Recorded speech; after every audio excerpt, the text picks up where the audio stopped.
Sabi nila, driver lang naman sa Saudi yan. Pero hindi nila alam, ilang gabi akong umiyak mag-isa.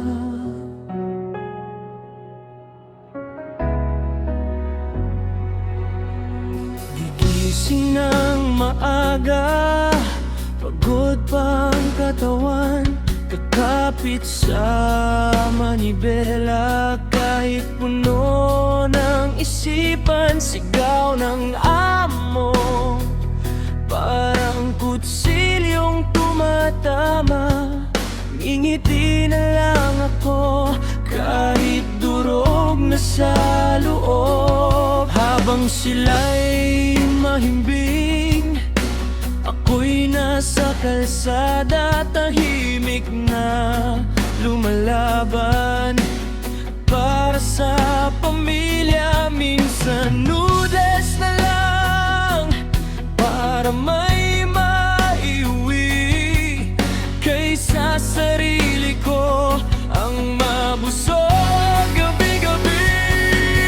Ang kabawag isa na doon, bumibigat lahat. Homesick, pagod, lungkot at pangungulila.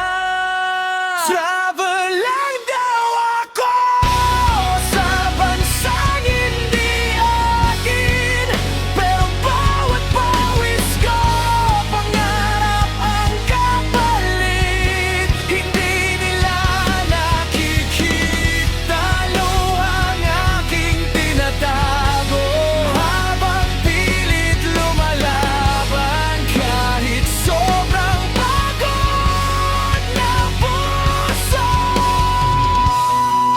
Kung may maayos lang sanang trabaho sa Pilipinas, hindi ko iiwan ang pamilya ko. Hindi ko hahayaang lumaki ang anak ko, nadidiulo at madali